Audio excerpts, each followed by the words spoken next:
I'm about to read to you a small portion of a libelous and misogynistic poem written by John Skelton, anywhere from 1520s to 1540s. We aren't sure entirely the year. Scholars don't seem to agree on it, but we do know that the writer, John Skelton, was a tutor of Henry VIII.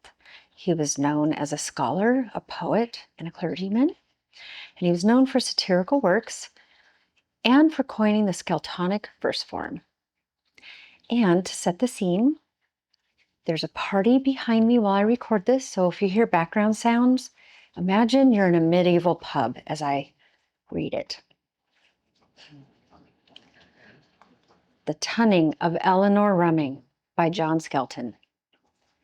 Tell you I shill, if that ye will, a while be still, of a comely gill, that dwelt on a hill, but she is not grill, for she is somewhat sage, and well worn in age. For her visage it would assuage a menace courage. Her lofty leer is nothing clear, but ugly sheer, droupy and drowsy, scurvy and lousy. Her face all bowsy, comely, crinkled, woundersly wrinkled, like a roast pig's ear, bristled withe here. Her lewd lips twain, they slaver men sane, like a ropey rein, a gummy glare. She is ugly fair. Her nose some deal hooked, and camishly crooked, never stopping, but ever dropping. Her skin loose and slack, grained like a sack, with a crooked back. Her eyen goundy are full unsoundy, for they are blared, and she grey-haired. Jaw like a jetty, a man would have pity, to see how she is gummed, fingered and thumbed. Gently jointed, graced and anointed, up to the knuckles, the bones of her huckles, like as they were with buckles. Together made fast, her youth is fair past, voted like a plane, legged like a crane, and yet she will jet like a jollivet, in her florid flocket and grey russet rocket, with a simper the cocket. Her hue of Lincoln grain, it had been hers, I ween, more than 40 year, and so doth it appear. For the grainer bare threads look like cerewers, withered like hay, the wool worn away. And yet I dare say she thinketh herself gay upon the holy day when she doth her array, and getteth in her gites, stitched and pranked with pleats, her kirtle bristle red, with clothes upon her head, writhen in wonder wise, after the Saracen's guise, with a whim-wham, knit with trim-tram, upon her brain-pan. Like an Egyptian, capped about, when she goeth out, herself for to shew, she driveth down the dew. With a pair of heels as broad as 2 whales, she hobbles as a goose with her blanket house. Over the fellow, her shoon smeared with tallow, graced upon dirt, that bouteth her skirt. And this comely dame, I understand her name, is Eleanor Rummyng, at home in her wonage. And as men say, she dwelt in Southray, in a certain stade, by side Leatherhead. She is a tonish gib, the devil and she be sib. But to make up my tale, she breweth nappy ale, and maketh thereof port sail, to travellers, to tinkers, to swaiters, to swinkers, and all good ale drinkers, that will nothing spare, but drink until they stare, and bringe themselves bare, with, now away the mare, and let us slay care, as wise as in hair. Thank you. Welcome to the What's Haunting You podcast, where we work on healing that which haunts us. With me, Micah. Well, that was fun. That's the first time I read that, and I hope I didn't offend my ancestors of especially the English, Irish, and Scottish ones, and German. Ooh. I will read the full, no, not the full version, because that's pages, and I will link that. But the main one that is mostly cited is about 6 minutes-ish, and I will try to read that at a slower pace at the end. Not like slow, but not rush through it, because I was so nervous reading that for the first time out loud. And I still have people partying behind me, so if you hear them, we're still in a medieval pub chatting it up, okay? Anyway, I really I wanted to talk about alewives forever because there is no hard evidence, but I feel like they're the root of where all the witch tropes started. And the more research I did, the more I found that this was this orchestrated plan that some scholars believe was practiced for when the Europeans and stuff started colonizing other places. How they would go about getting other people and cultures under their thumb, essentially. They practice first on women. And this is very orchestrated by the wealthy elite and by the church and by the state. And I can go into like the timelines and how everything was so orchestrated between medicine and healing, midwifery, and just women who were widowed that owned property. And the timing of it all, I mean, it's crazy.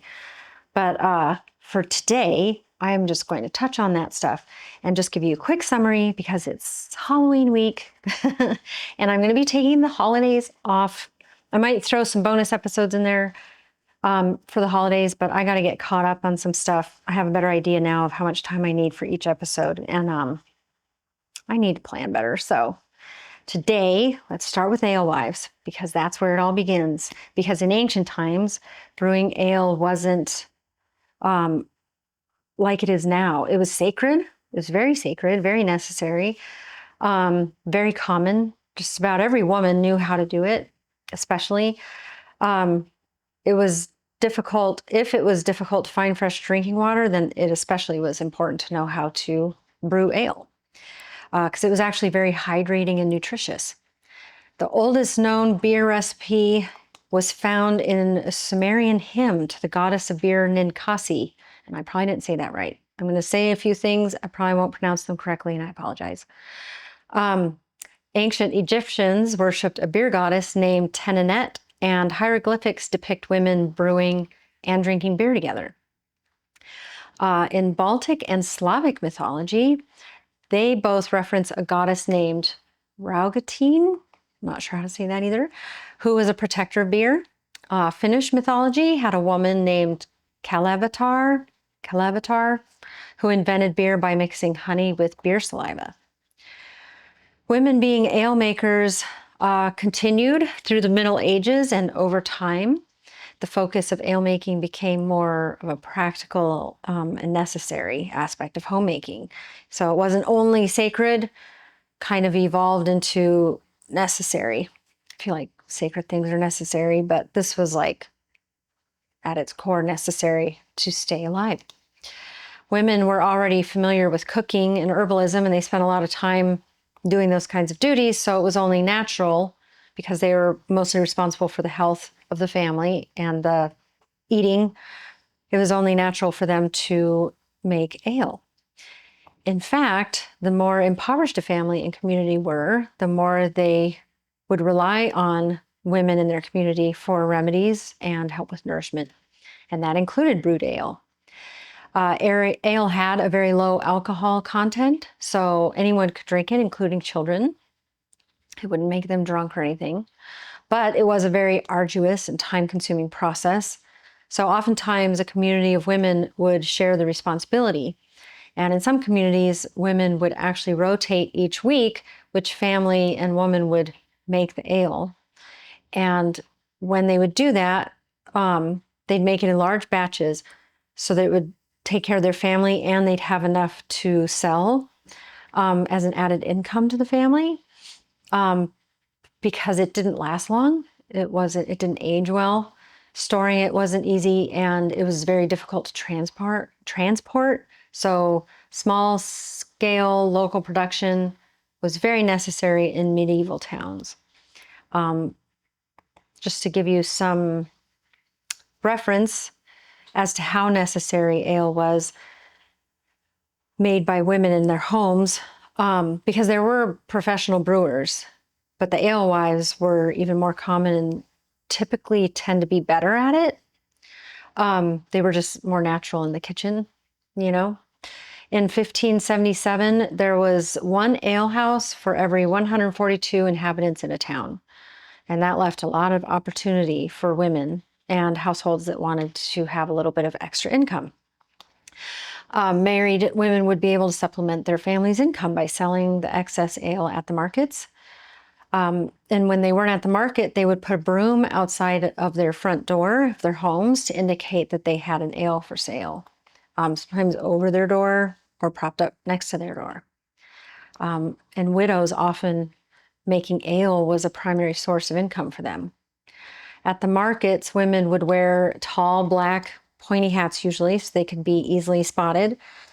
And professional brewers started copying this also. Ale had to be brewed in really large cauldrons, and they would have stores of malt, oats, and yeast.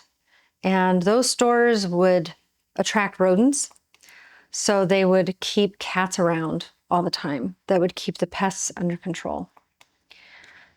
How does this all sound? Sound familiar? In the 1300s, King Edward III, he enacted very strict regulations around ale brewing, making husbands responsible for any harm that could come to someone from low quality ale. This was in addition to Henry VIII, who the author of the poem tutored. He was the first to establish laws around ale brewing in the 1200s. And then Edward III just made everything a little bit more strict.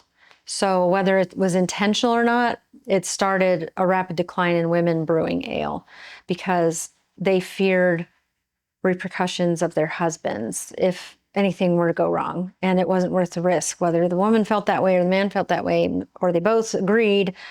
It may have varied in households, but that was the consequence. So by the 1400s, most women had stopped brewing ale altogether. There were a few individual exceptions noted in history, famous portraits you'll find of famous alewives in the, I think, 1700s maybe. But yeah, it was very uncommon by this time. Professional brewing people had really pushed women out and taken over the opportunities by these rigid laws. It also divided the community bonds. So women were less inclined to congregate because they had to stay more focused on their homes because that kept them so busy. So there became this, like, any natural bonding that was happening, there started to become more individuation. And that started to become more of a priority over community instead of having the healthy balance between the two.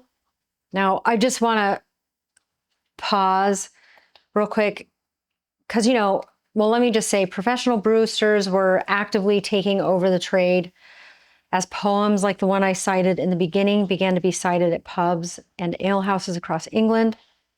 In 1413, the brewster Christine Colmery of Canterbury lost all her trade when Simon Daniel told her neighbors that she had leprosy. And even though that wasn't true, her customers couldn't risk it, and they left her because they were afraid of contaminated ale. In 1641, there was a widow who brewed for the garrison at Ludlow Castle, and she lost her trade because even though she was a reputable person, had a good reputation, there was a male competitor that spread false rumors about her. So gossip and rumors about women prevailed and were fueled by the church.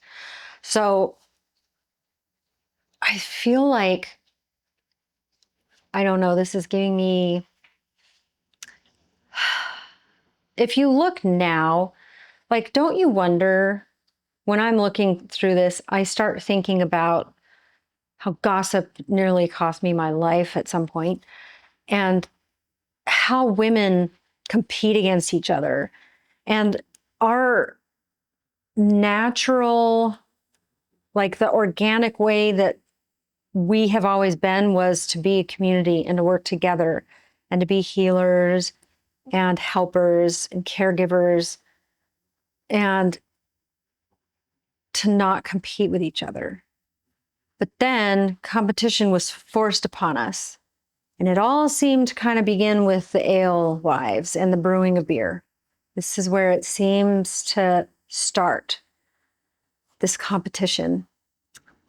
And pitting women against each other for the sake of their own survival and their family's survival, whether it was spiritual survival or physical survival. I mean, so gossip and all of that, like, was perpetuated more by men. I couldn't find much documentation of women talking about other women until more time goes by and the witch trials come up and women are fearful for their life. And they've already been pitted against each other at this point. So they're not real as close as they once were, these communities.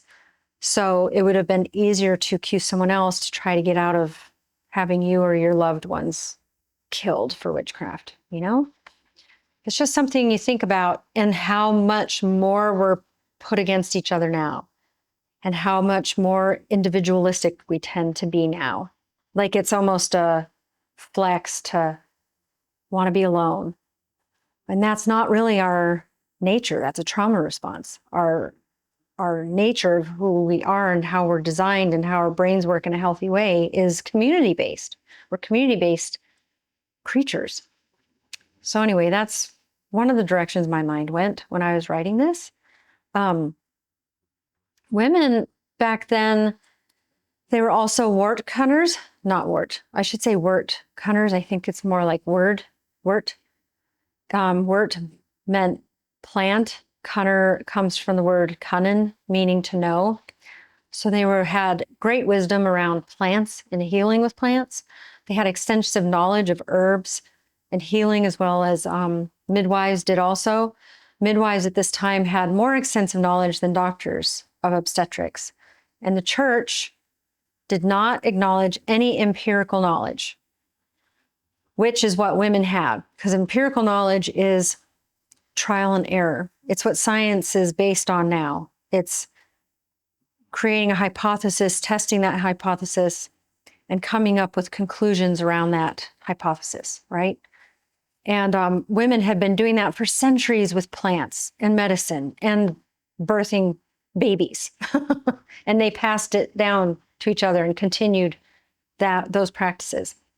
But the church refused to acknowledge that and saw it as evil. And they started to call it witchcraft. Science was just not a thing. They were very superstitious. And any doctors back then were taught theologies, and they were taught superstitions and some philosophy, but nothing practical, not until the 1800s. So between the church and the state, they were all backed by the wealthy elite who wanted no part in the wisdom of the impoverished, because they were poor people.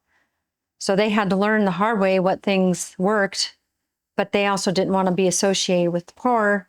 So they had to figure out how to take the knowledge of them and make it exclusive for the wealthy. And this laid the groundwork for the upcoming witch hunts. Going into extensive research on this and the timing of modern medicine, how it was established, and what happened to women with any kind of knowledge that was more empirical than the superstitious practices of male-dominated field. I mean, they would, bloodletting, leeches, that was all just theories. They were afraid of the blood. They imagined things, so they would just try stuff out on people, experimenting. But they didn't know. They had no actual evidence to back up any of their superstitious practices back then.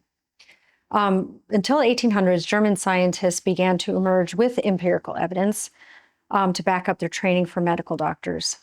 And they ended up setting up the Johns Hopkins training for medicine here in the States. And they would send doctors over to Germany, and that's when doctors actually started to get empirical knowledge about medicine and practicing medicine. But before that, it was all superstition. If I would have gone into too much depth, it'd be a lot. This podcast would be a lot less. It's a bonus episode. It's about Halloween. I wanted it to be a little more weird and entertaining for the week of Halloween. But suffice to say, I appreciated learning about how, although any hard evidence proving the witch trope, that aesthetic with the broom, the pointy hat, the cauldron, and the cat, began with the alewives. There's no hard evidence proving that this was a tactic, but would they have that in writing? I mean, it's all interesting, right?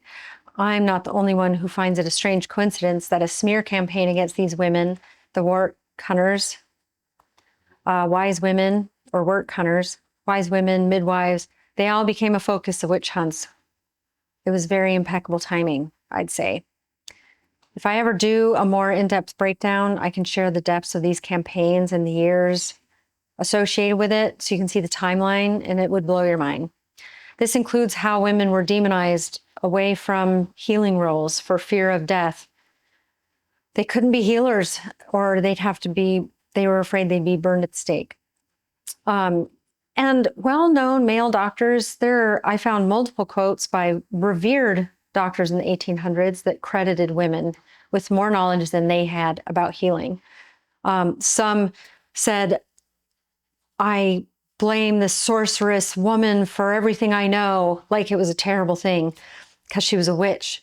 Not that centuries of empirical data had been happening between these women over centuries, and they're passing this information down, what they learned through trial and error. But no, it was sorcery. Because, the men hadn't done that work yet. And a woman can't possibly know more about anything than a man. And why are women, why is there some weird power struggle? I don't get it, that men invented. But some men did give women credit and say we have to learn from them, which was nice. But because of the day and age, they would talk about how a woman's natural nurturing nature is why they can be better at healing. I mean, they were trying, right? But the people who were most threatened by women, they often cited a woman's hysterical nature. And they thought that should confine them to more supportive roles, if any role in healing at all. When a man didn't want to offer the comfort and care to a patient that he should, beyond his medical expertise, quote unquote, he was fine with having a woman there to do that for him. So that's when nursing kind of became a thing. They didn't call it nursing right away, though. I forget what they called it. But as wars started to happen and become more prevalent, then female nurses became more critical. Enter Florence Nightingale, right? And feminine wiles and feminine talents were only acceptable when put to good use. This did not mean that good use did not mean anything as far as sexiness. I'm trying to keep this from me being an explicit. But if a woman was beautiful, she was a witch. If she was using witchcraft to sell her ale, if she was remotely attractive, or the ale was like a spell and it was sorcery that would get people drunk enough to spend their money. I mean, they would do so many mental gymnastics to blame women for pretty much anything that made them uncomfortable. Outside of this context, women were temptresses bent on man's destruction, the context of healing and helping a man do something. They had to be quiet assistants that just cared for people when they were upset, because a man didn't want to deal with that. They were busy collecting male appendages to grow and make more men, or male appendages. There's pictures of appendages on trees. They believed women would take the appendage and make a tree out of it. I don't know. The male fragility is real, y'all. So now when I think about witch costumes around Halloween and sexy nurse outfits, candy stripers and whatnot, I think about how nice it would be to be younger and wear these outfits in a much more maniacal way. Because, it's so strange that this was happening in medieval times, and that's where it started, and people are still like that. It still prevails. Isn't that weird? It's weird to me. You can't be wise. You can't have any knowledge. And you are a garbage witch if you have no use of the having children type, let's say. And anything beyond that, you're evil and you should be shunned. The witch costume plays into that trope pretty much already. What if I were to dress as a naughty nurse, like younger, knowing what I know now? I take notes from Carey Mulligan's character at the end of Promising Young Woman. If you haven't seen it, do it. Yeah, that's the nurse I would want to dress up as. Anyway, on that note, I'd like to close with one last thought before I read the main poem. And I'm going to take a sip of this because my throat's getting dry. This part will be around 6-ish minutes. If you don't want to stick around, I understand. Or if you want to see me try to not butcher these medieval words and see what a jerk face this guy was and how obsessed. Man, I got to tell you, I just kept thinking in my head, is it like these men, do they think I can't control myself? I can't control my feelings or my urges around this female, especially if she's beautiful or I'm attracted to her or if she's better at something than me. So that means since I can't control me, I'm going to have to try to control her because she's weak, right? And then I'll feel more masculine. Like, help me understand. Help me get it. Because I really don't. Anyway, again, I'll link the references in my Patreon page. I don't want to do it on everywhere I post the podcast because that's tedious. But I do want to close with one last thought, which is if you listen to the episode that I did called Fear State versus Love State, where our power lies, you'd recall the discussion that we had about egregores. And I can't help but ponder how movements against women may have worked for a while until women began fighting back and gaining more power. In all my research, I don't see any evidence of women actively trying to take men's roles away from them. And I wonder how many women even considered doing that until men started worrying about it so much. It's like I didn't think of that, but now that you mention it, I would be better at that than you. Women, and yes, some men too, but mostly women were killed as witches who weren't witches at all. They were mostly Christian, usually, and they were just good at making beer, or they were good at healing with herbs, and they were really good at delivering babies when men weren't. Maybe because they knew female anatomy or they had delivered babies before. I don't know. It's a weird, wild thought, I know. And many were widows that had property that would go to the state once they died, which is also very interesting, I think. And so the state gained a lot of property killing older women, older widows as witches. For the most part, women just loved caring for one another, and they didn't think in terms of power, from what I can tell. That is, until any power they did have as human beings began being stripped away. Witchcraft has grown so much since those times. Like, there's not a lot of documentation of actual witches back then. But now we hear about people being witches all the time.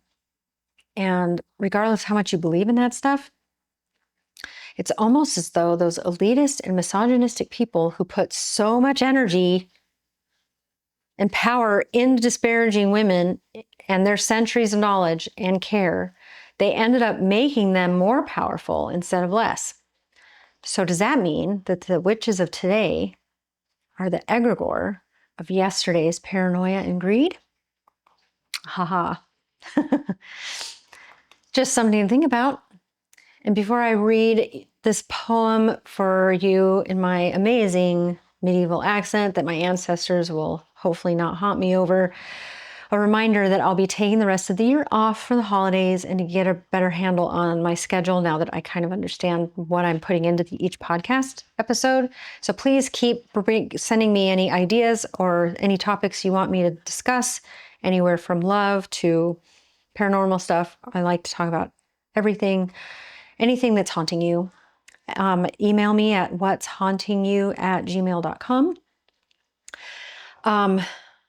I think I'll start doing every other week instead of every week, so I can put more quality research and have a more clear and concise message with each podcast, and then have a bonus episode thrown in between those.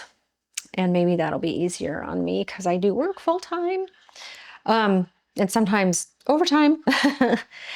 Remember to like and subscribe so you know when I post bonus content. And I'll try to do that over the holidays if I get time and ideas and something easy peasy that I can throw up to keep your interest, because I like sharing fun things. But keeping a schedule is going to be tricky over the holidays because I'm just trying to get this down by myself. And with that, here is the main poem in its entirety, sans mustache. Again, I will list this along with the extensive version in my resources on my Patreon page, which I will link here. All right. The Tunning of Eleanor Rummyng by John Skelton. Again, written anywhere between the 1520s to the 1540s. And it's noisy behind me. If you can hear that, we're in a medieval pub. Okay? Setting the scene. Tell you I shall, if that ye will, a while be still of a comely gill, that dwelt on a hill. But she is not grill, for she is somewhat sage, and well worn in age. For her visage it would assuage a menace courage. Her lothly lair is nothing clear, but ugly of sheer, droupy and drowsy, scurvy and lousy, her face all bowsy, comely crinkled, woundersly wrinkled, like a roast pig's ear, bristled where there. Her lewd lips twain, they slaver men sane, like a ropey rein, a gummy glare, she is ugly fair. Her nose some deal hooked, and camously crooked, never stop an edge, but ever drop an edge. Her skin loose and slack, grained like a sack, with a crooked back. Her iron gowndy are full unsoundy, for they are blared, and she grey-haired, jawed like a jetty. A man would have pity to see how she is gummed, fingered and thumbed, gently jointed, graced and anointed up to the knuckles, the bones of her huckles, like as they were with buckles. Together made fast, her youth is fair past, footed like a plane, legged like a crane, and yet she will jet like a jollivet, in her fleured flaquet and grey russet rocket, with Simper the cocket, her huke of Lincoln grain, it had been hers, I ween, more than 40 year, and so doth it appear, for the grain bare threads look like cereweds, whiter like hay, the wool worn away. And yet I dare say she thinketh herself gay upon the holy day, when she doth her array, and girdeth in her gates, staged and pranked with plates, her cattel bristow red with clothes upon her head, that way as so led, writhen in wonderwise, after the Saracen's guise, with a whim, wham, knit with a trim tram, upon her brain pan, like an Egyptian, capped about, when she goeth out, herself for to shew, she dribbeth down the dew, with a pair of heels as broad as 2 whales, she hobbles as a goose with her blanket house, over the fallow, her shoon smeared with tallow, graced upon dirt that bouteth her skirt, and this comely dame, I understand her name, is Eleanor Rummyng, at home in her wonage, and as men say, she dwelt in Sothray, in a certain stead, by side Letterhead, she is Tonnyish Gib, the devil and she be Sib. But to make up my tale, she breweth noppy ale, and maketh thereof port sail, to travellers, to tinkers, to sweaters, to swinkers, and all good ale drinkers, that will nothing spare, but drink till they stare, and bringe themselves bare, with now away the mare, and let us slay care, and whist as an air. Come whoso will to Eleanor on the hill, with fill thy cup fill, and sit there, be still. Early and late, thither cometh Kate, Cicely and Sarah, with their legs bare, and also their fate, hardly full unswait, with their heels dagged, their curtails all too jagged, their smocks all too ragged, with titters and tatters, bringe dishes and platters, with all their might runnage to Eleanor Rummyng, to have of her tonnage. She lendeth them on the same, and thus beginneth the game. Instead of coin and money, some bringe her a conny, and some a pot with honey, some a salt and some a spoon, some their hose and some their shoon, some ran a good trot with a skeletor pot, some fill their pot full of good Lemster wool. An housewife of trust, when she is a thrust, such a web can spin, her thrift is full then. Some go straight thrider, but it's slater or slider. They hold thy heist way, they care not what men say. But that as be may, some loth to be espied, start in the backside, over the hedge and pale, and all for the good ale. Some rin till they sweat, bringe them malt or wet, and Dame Eleanor entret to bear them of the best. Then cometh an other jest. She sweared by the road of rest, her lips so dry, without drinking she must die. Therefore fill it by and by, and have here a peck of rye.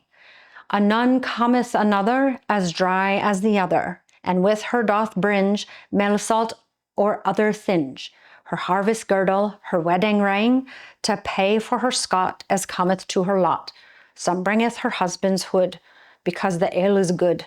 Another brought his cap, to offer to the ale tap, with flax and with tow, and some brought some dower, with hay and with how. Cert we down a row, and drink until we blow, and pipe tillerly turlow.